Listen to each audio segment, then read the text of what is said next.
Bom, gente, hoje o bate-papo continua sobre planejamento. E o meu entendimento do planejamento é como um pivô, né? Um armador, né? Eu não sei muito de qual jogo a gente iria colocar isso, mas é a pessoa que realmente tem que passar a bola para quem ataca, tem que receber, entregar. Então, assim, ele monta o jogo. É o meu entendimento do que é o planejamento.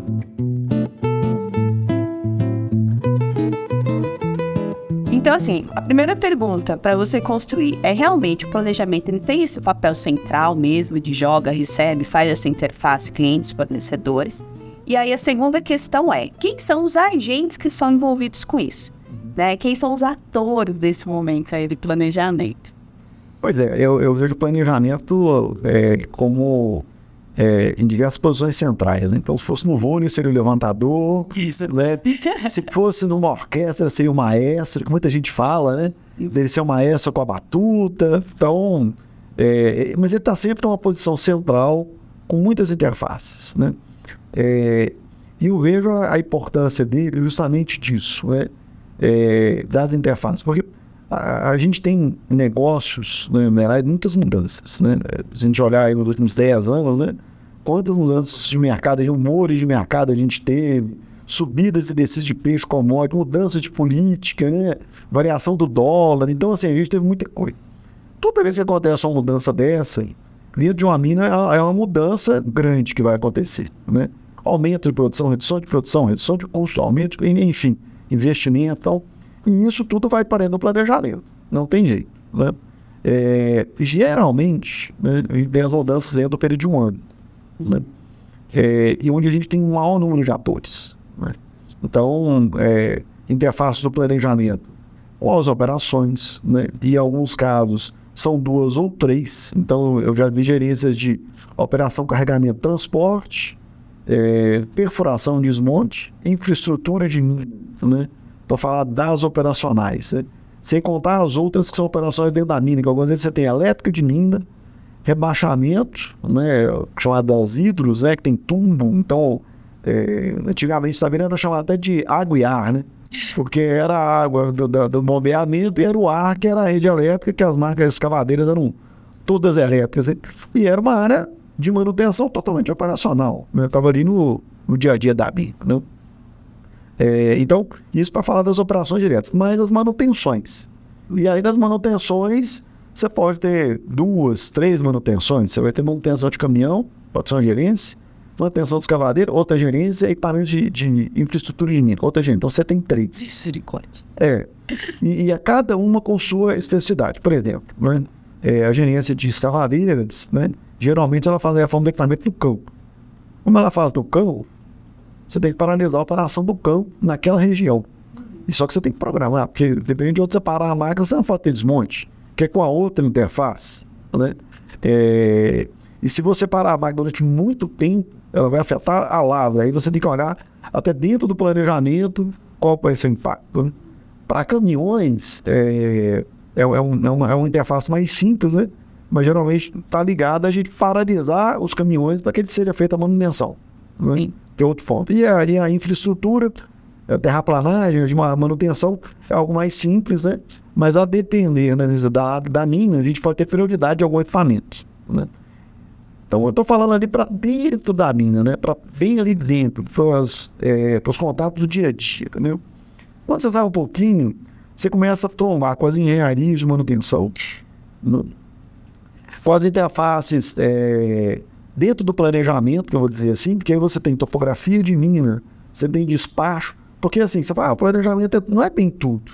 Você vai ter ali dentro as supervisões, e elas são interfaces também, né? Você vai ter a geologia de mina, vai ter, né? E a geologia de mina é muito interessante.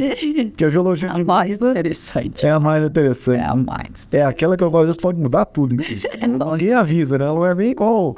Não é nem pior do que o mercado financeiro, né? Chega, mas cadê a Matita? A Matita, ela. Como é que é? Olha, já nem fala assim pra mim. Mostra onde tá, mas com uma mão só. A gente fala isso e quando vai na mina, se perguntar pro geólogo, né? Cadê o minério? Ele começa a falar da dobra, começa a falar da falha, e aí muita explicação, a gente não sabe onde vai botar a máquina, né? Cadê a máquina? Amarra um braço. Na mão só. A mão só, tá aqui, volta a máquina pra cá. Mas assim, é porque a geologia, assim, como ela é uma ampliação do conhecimento, se você tiver nova informação, novos dados, muda, e aí você pode mudar o planejamento. Então tem a geologia, tem o controle de qualidade, né? E ainda tem a turma das contratadas, que você pode ter contratada desde de movimentação terceira, e aí você tem um contrato que é quase aí um gestor, como se fosse uma mini operação de mina, linkada à sua operação, que você também tem que, de alguma maneira, ficar controlando eles, né? O que eles estão fazendo, o que eles não estão fazendo. Veja bem que eu estou indo de um horizonte bem dentro da mina e estou expandindo exatamente para fora da mina, né? Depois disso aí, você começa a ter interface com a área ambiental, né? Onde você pede licenciamento de área. Você tem com as áreas de expansão, né? E aí você pode ter obra dentro da mina, pode ter obra na fronteira da mina ou obra para a mina poder avançar, né? Então ali você pode ter muita interface com ele. Para a mina poder fechar. Para a mina poder fechar. Só quando a mina fecha, aí os atores não são tão grandes assim. Você está vou dizer assim, num outro momento. Eu estou falando de uma mina full, né? Aquela mina que está crescendo e está se expandindo, né? Como a gente espera que sejam todos os negócios, né? E aí você começa a ter essa... Mas o contato também com as gerências e altas gerências, né? Que é o outro contato. Mas a área financeira, eu comentei controle de qualidade. E aí tem o PCP, né? Que é justamente a parte do produto, o que vai sair, o que você vai produzir, qual que é a sua especificação, mas a própria comercial. A depender do horizonte do plano, você vai receber a especificação de produzir dali a 1 ano, dali a 2 anos, enfim. Mas as outras áreas de suprimentos também, às vezes você tem que contar para a área de suprimentos, né? Seja para diligenciar a compra, chegada de equipamento, ou para poder ajudar alguém por algum recurso que você pediu. Então, por exemplo, eu imaginando aqui um rebaixamento de mina, né? Aí você precisa de uma prioridade de rebaixamento, e aí você tem que comprar turbo-bomba, né? E aí para você comprar turbo-bomba tem que ir nos suprimentos. E aí o pessoal fala, não, então vamos levar o planejamento junto, porque ele já explica por que ele está fazendo isso. Já faz a ponte técnica. Já faz a ponte técnica, já leva a justificativa, então em vários momentos a gente vai, né? E também outros contatos com o pessoal de montagem de equipamento, com dealer, enfim. Então você vê que eu já falei aqui, já deu bastante interface. Já deu bastante interface e a gente entendeu mesmo o planejamento como o cara que tá armando o jogo, pega, defende, passa, manda atacar, é realmente isso. O interessante é quando a gente pensa em um planejamento bem feito, né? Quando você tem que conversar com todas não, né? Mas com um grande parte da turma que eu falei. Um plano normal, um plano de Unisses, né? Que você tem que conversar com todas as manutenções, com todas as operações, tem que enviar os gerentes de alto nível, falar com o pessoal da geologia para poder atualizar o modelo, mais o pessoal do PCP e algumas vezes a comercial. E isso o plano tem que falar para poder conversar. Por isso que ele passa a ser tão central. Porque se não for ele, talvez a pessoa que estiver no lugar que vai ter que haver, ela talvez não converse com todo mundo. Sim. E aí você começa a perder oportunidades por isso, né? Começa a ter alguns gaps, e esses gaps podem ser importantes nessas tomadas de decisões. Exatamente. Agora, é divertido mesmo quando você tem uma grande mudança. Aí que é bem divertido, né? E, então, eu já participei de várias grandes mudanças, né? Que aí você começa a provocar aquelas reuniões de emergência, né? Em que você tem que chamar todo mundo para ir para a sala, né? Então, eu já participei de plano, por exemplo, né? Em que você tinha que reduzir custo, né? E os custos de manutenção eram muito altos. Então, o que queria fazer era reduzir a movimentação de mina, né? Para reduzir o número de equipamentos rodando e para reduzir o custo. E a primeira pergunta né? Quanto eu posso reduzir na mina para um impacto não seja muito grande, para saber quantos equipamentos eu posso parar. Sim. E não se esqueça, né? Que quando fala quantos, tem que saber quais e aonde. Então, é uma pergunta bem completa, né?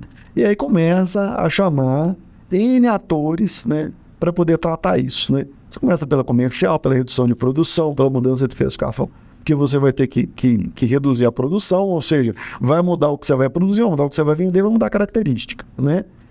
Muda também para a turma da manutenção, porque aí né? Você tem que falar com ele qual a sua expectativa de parar equipamentos e começar uma negociação de parar os... Claro, vai parar os piores e não os melhores, né? Exatamente. Você vai querer parar os melhores. E a manutenção preventiva você já faz, já vai parar.